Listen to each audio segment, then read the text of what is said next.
Primer ketika kita selalu membiarkan konflik yang selalu hadir di tengah hidup rumah tangganya.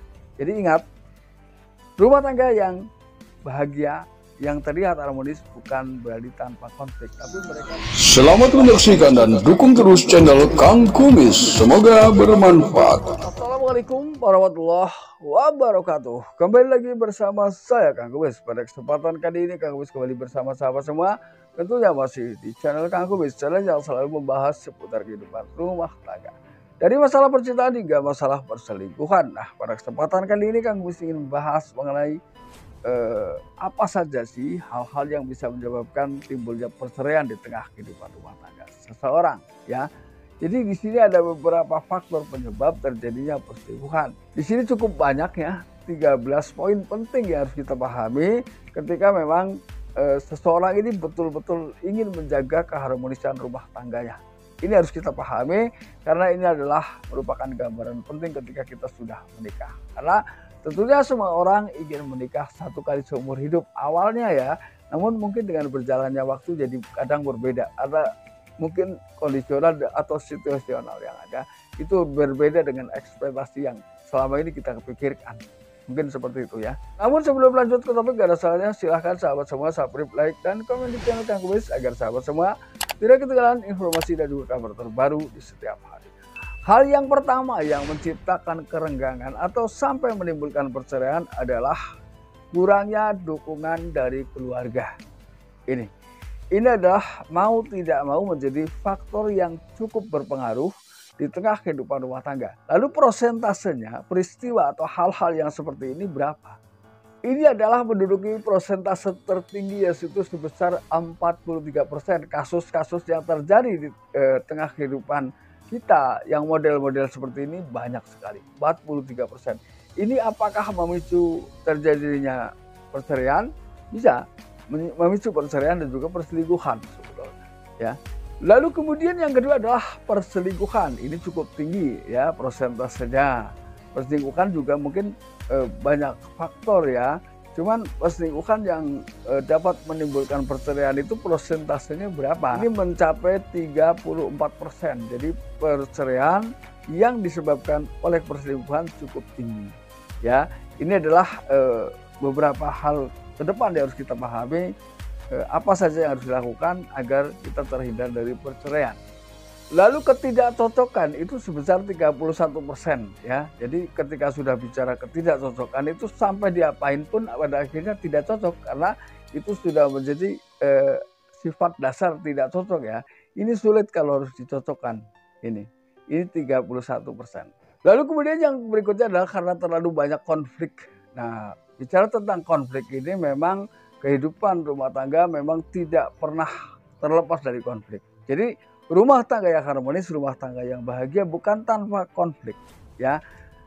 Tapi bagaimana kita menyikapi konflik? Artinya di sini tidak akan ada konflik besar kalau kita rajin menyelesaikan setiap konflik yang hadir, ya. Tapi juga tidak ada konflik yang bisa dianggap remeh ketika kita selalu membiarkan konflik yang selalu hadir di tengah hidup rumah tangganya. Jadi ingat, rumah tangga yang bahagia, yang terlihat harmonis bukan berarti tanpa konflik, tapi mereka pandai menyikapi setiap konflik yang ada. Bicara tentang konflik ini adalah 25% ya. Lalu kemudian yang kelima adalah adanya stres akibat keuangan. Nah, ini bisa jadi karena adanya faktor manajemen, adanya faktor komitmen awal tentang keuangan. Ini juga bisa menimbulkan perceraian ya, karena mungkin perbedaan prinsip tentang keuangan, ya. Misalnya si suami ingin menabung, si istri inginnya belanja atau sebaliknya. Atau memang dua-duanya memang sulit untuk mencapai sesuatu yang berkaitan dengan keuangan. Ini sebesar 24% ya kasus-kasus seperti ini ya. Lalu yang berikutnya ya, yang ketujuh adalah kurangnya komitmen. Kurangnya komitmen mencapai 23%. Ini adalah hal-hal yang bisa menggambarkan bisa mengakibatkan perceraian di tengah kehidupan rumah tangga seseorang. Ya. Lalu kemudian yang berikutnya adalah perbedaan pendekatan ya sebagai orang tua. Ya, mungkin tidak sedikit atau hampir semua orang menginginkan ya anak-anaknya bahagia. cuman mungkin dengan cara pendekatan yang berbeda. Maksudnya baik, cuman bisa jadi karena penyampaiannya kurang dimengerti, bisa juga menimbulkan salah paham. Dan ketika itu terjadi setiap hari atau secara terus-menerus, tidak menutup kemungkinan salah satu di antaranya pada akhirnya memilih berpisah. Ini ya, jadi di sini sekali lagi bahwa orang tua boleh saja ikut campur di tengah kehidupan rumah tangga anak-anaknya, tapi dengan catatan memberikan sebuah solusi yang baik untuk anak-anaknya. Ya, mampu memberikan suasana dingin ketika situasi rumah tangganya sedang panas. Ya, jadi mampu menjadi panutan bagi anak-anaknya.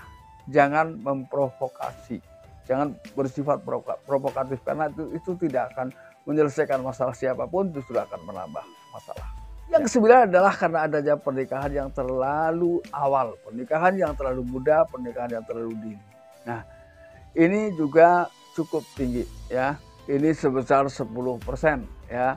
Jadi orang yang dengan alasan perceraian yang disebabkan oleh adanya pernikahan terlalu dini ini mencapai 10% ya. Ini cukup berpengaruh juga sebetulnya. Apapun alasannya, sebetulnya tidak ada perceraian yang diinginkan ya. Cuman mungkin banyak hal yang dipertimbangkan dan banyak hal yang bersifat situasional sehingga ini pada akhirnya menjadi pilihan terakhir ya. Lalu kemudian bicara tentang nilai atau moral yang bertentangan. Ini yang menyebabkan terjadinya perceraian itu sampai berapa persen? 6% ya. Lalu yang ke-11 adalah adanya penyalahgunaan zat. Ini mencapai berapa persen? Ini adalah kurang lebih sekitar 3% ya. Jadi hal itu ternyata secara diam-diam pun bisa menimbulkan perceraian di tengah rumah tangga seseorang ketika itu memang terus-menerus terjadi. Lalu kemudian yang ke-12 adalah terjadi adanya kekerasan dalam rumah tangga baik secara fisik ataupun emosional. Nah, hal ini juga cukup mengundang perhatian ya. Ini tingkat perceraiannya yang disebabkan oleh hal tersebut ternyata semakin mengecil, itu 3%. Ini menggambarkan bahwa ternyata timbulnya perceraian ini lebih didominasi oleh karena adanya kurangnya dukungan dari orang tua dan perselingkuhan. Ini persentase yang paling tinggi ya ini.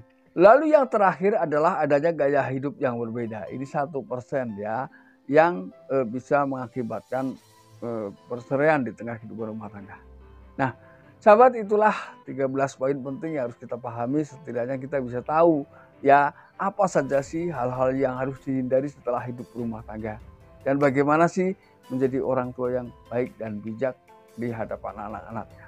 Bagaimana sih cara menyatukan kehidupan anak-anaknya agar semakin harmonis. Ini juga di sini ternyata banyak orang-orang di dalamnya yang harus ikut berperan mendukung itu ya.